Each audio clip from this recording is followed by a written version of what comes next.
El que ustedes ven en pantalla es Pete Hegseth, el secretario de guerra, como lo llaman ellos, el actual jefe del Pentágono de Donald Trump. Él está dejando claro que la narrativa de esta guerra es completamente distinta a la que Estados Unidos vendía en el pasado. ¿Lo recuerdan? Durante décadas, cuando Washington entraba en un conflicto, pues el discurso era más o menos el mismo. Defender la libertad, proteger la democracia, liberar pueblos oprimidos. Bueno, ya sabes, ese paquete moral que hacía que todo sonara más noble. Pero ahora el tono cambió de manera brutal. Hegseth lo ha dicho sin rodeos, el objetivo es desatar muerte y destrucción.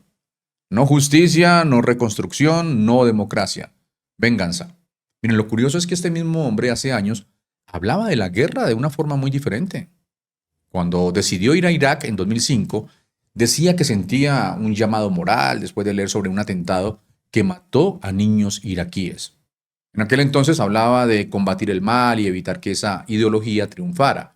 Pero con el tiempo, pues su visión cambió completamente. Hoy sostiene que los grandes errores de Estados Unidos en Irak y Afganistán fueron precisamente esos ideales de querer construir naciones o llevar democracia. Ahora Hegseth piensa que el ejército perdió el foco intentando ser humanitario cuando su verdadera misión debía ser mucho más simple: destruir al enemigo. Por eso es que ahora insiste en que esto no es 2003 ni un proyecto de reconstrucción interminable. Miren, según sus propias palabras, lo que viene ahora, de ahora en adelante, pues es una guerra con eficiencia brutal, dominio aéreo total y una voluntad absoluta de castigar al adversario. Esa filosofía encaja perfectamente con la visión de Donald Trump, que siempre ha rechazado la idea de que Estados Unidos tenga una misión moral en el mundo. Incluso el nombre de la operación. El nombre de la operación en Irán refleja ese cambio. Ya no se habla de libertad o protección. La misión se llama Furia Épica. Y ese nombre, sinceramente, pues ya dice bastante sobre la mentalidad con la que se está librando esta guerra. El problema es que varios veteranos y analistas advierten algo inquietante. Cuando una guerra se presenta solo como fuerza bruta, sin un propósito moral claro, las tropas terminan cargando solas con el peso psicológico de lo que hacen. Porque una cosa es creer que luchas por proteger a alguien y otra muy distinta es que te digan que simplemente debes destruir al enemigo. Sí, porque sí.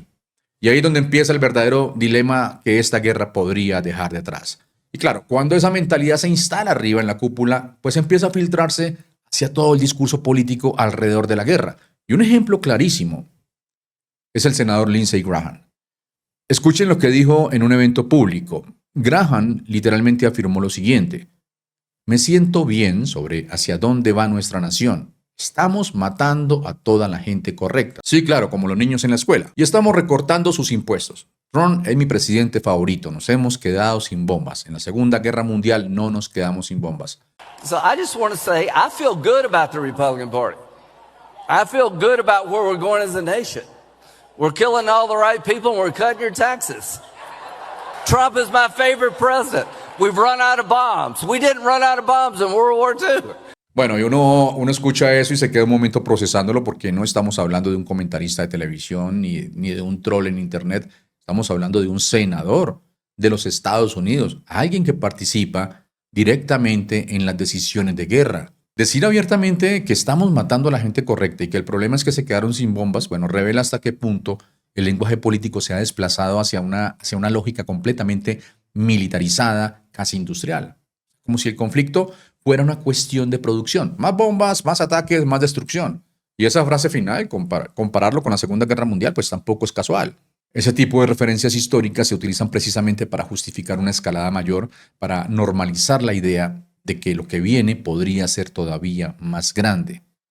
Porque cuando los líderes empiezan a hablar de guerras como si fueran fábricas que necesitan más munición, bueno, normalmente significa que el conflicto todavía está muy lejos de terminar. Bueno, y eso que dijo al final de que siempre ha amado a Donald Trump, eso no es del todo cierto. Miremos este videoclip. Es superficial, no está preparado para ser comandante en jefe, no sabe de lo que habla en cuanto a cómo funcionan nuestras leyes, dice las peores cosas posibles sobre inmigrantes y mujeres y es un completo idiota en cuanto a la política de Oriente Medio. Así que creo que con el tiempo el sentido común prevalecerá, es un showman, es muy bueno en eso. Bueno, muy parecido a lo que decía el que ahora es vicepresidente de los Estados Unidos, me refiero a J.D. Vance, en 2016, ¿lo recuerdan? Cuando decía que él era un never Trumper. O sea, nunca jamás Trump, y que Trump era un Hitler. Bueno, como la mayoría de los políticos en el mundo, estos tipos cambian de acuerdo a la situación. Y claro, como en toda guerra, siempre hay una alarma que empieza a encenderse en todo el planeta y en este caso esa alarma tiene nombre y apellido, el petróleo. Porque mientras los misiles vuelan y los discursos se endurecen, hay algo que los mercados miran con lupa. ¿Cuánto puede dispararse el precio de la energía? Y en una entrevista reciente, el secretario de Energía de Estados Unidos, Chris Wright, tuvo que responder precisamente a esa preocupación. El planteamiento era directo. Irán acaba de advertir que el mundo debería prepararse para petróleo a $200 por barril. Claro, la pregunta que todo el mundo se hace es sencilla. ¿Eso es realista? Miremos lo que respondió Chris Wright. Así que en estas 2 semanas la pregunta es cuán fuerte será el dolor y cuánto tendrá que soportar la gente. Los precios de la gasolina están subiendo, los del combustible para aviones se disparan y los directores ejecutivos están diciendo que los precios de los boletos también van a subir. Irán acaba de decir que el mundo debería estar preparado para un petróleo a $200 el barril. No está de acuerdo con Irán en nada, pero ¿está de acuerdo en que la gente debe estar preparada para eso? Estamos pasando por una interrupción energética a corto plazo para una enorme ganancia a largo plazo. Ustedes están viendo el comportamiento de Irán. Ellos están atacando a todos los países de la región. ¿Podría a corto plazo significar $200 el barril? Yo diría que es poco probable, pero nosotros estamos enfocados en la operación militar y en resolver un problema. No voy a especular sobre el comercio a corto plazo. Eso se basa más en la psicología que en los flujos de petróleo. El mundo está muy bien abastecido de petróleo ahora mismo. Gracias al liderazgo del presidente Trump, somos con mucha diferencia el mayor productor de petróleo del mundo, con mucha diferencia, el mayor productor de gas natural del mundo. Ambos están desarrollándose. Bueno, Wright intentó bajar un poco la tensión diciendo que lo que estamos viendo es una disrupción energética a corto plazo, que según él podría traer beneficios a largo plazo. Reconoció que en el corto plazo habrá dolor económico, precios de gasolina subiendo, combustible de aviación más caro y aerolíneas avisando que también subirán los precios de los boletos. Ahora bien, cuando le preguntaron directamente si podríamos ver petróleo a $200, bueno, su respuesta fue bastante cauta. Dijo que lo veía poco probable. Según él, el mundo hoy está bien abastecido de petróleo y Estados Unidos produce más crudo y gas natural que cualquier otro país. Pero hay un detalle interesante en lo que dijo Wright. Dejó claro que ahora mismo el foco de Washington no está en los mercados, sino en la operación militar. Bueno, y eso ya te da una pista de lo que veníamos hablando antes, una pista muy importante de cómo se están ordenando las prioridades en medio de este conflicto. Porque cuando una guerra empieza a mover los mercados energéticos, lo que está en juego ya no solamente es un frente militar, también es la economía del planeta entero. Si te gustó este análisis, ya sabes, suscríbete, comenta, comparte y nos vemos en el próximo episodio de La Jugada Política. Hasta pronto.